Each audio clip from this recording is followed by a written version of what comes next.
Hello there, it's another day of quick recipes with the comforter storyteller. Today we are making beans and potato porridge. I have my spring and purple onions. My potatoes are cut into smaller bits. I have my dry fish. I have seasoning cube and salt. I have my chicken broth. You can use either beef or chicken broth, anyone is fine. I have my pepper mix, contains just pepper and onions. In a pot I have my beans already boiling, and then I have another pot with my oil frying. So in the pot of boiling beans, you just add your potatoes. Now your beans would have softened to a point, not completely soft, so you add your potatoes. Fun fact, I've not made porridge myself at any point in time. This is my first time of making it, although I'm assisted also. Right, so it's like in almost 2 decades I've not made potatoes and beans porridge. So I added my spring onions and my purple onions, and then I added the meat broth. Then you cover it up to simmer.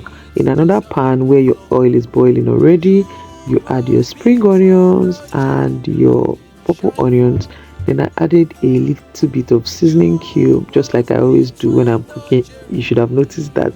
And then I added a little bit of salt, right? Just a pinch of salt, and then you stir all that together. The essence of this is to give the pepper a little bit of taste, so I added my pepper mix.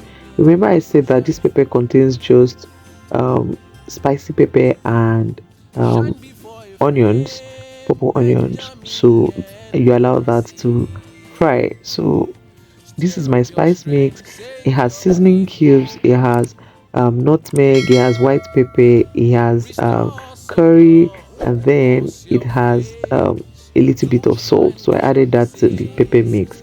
So here our beans and potato is already boiling. Now the ratio is that the beans will be more than the potatoes. All right, so while it's boiling, to my pepper mix I added my dry fish. Now for this recipe, please use either fresh fish, if you can, if you like fresh fish, or dry fish. For me, I used dry fish because I loved dry fish. So you proceed to open your beans and potato. By now it should have softened, and then you mash a little bit of the potatoes, not everything, so that some can still remain standing. All right.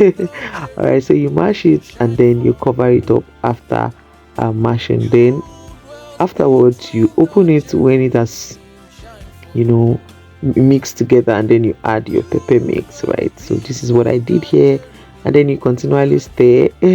While I was stirring, I discovered this dry fish that had a little bit of bone. Trust me, I removed it afterwards. You see the next clip that it was no longer there, so don't be afraid, don't be afraid. All right, so I stirred it up together, and it should begin to look like this. Your kitchen should be bursting with flavors, like a lot of aroma. So this is what it looks like. You cover it up and allow it to simmer, and then you will keep stirring. At this time it's already thickening, it's coming together very nicely. Our porridge is becoming a bowl of deliciousness. All right, so I've removed the bony part here, so I covered it one last time on low heat and I allowed it to simmer. Now this is what our porridge is looking like. Trust me when I say this was so good.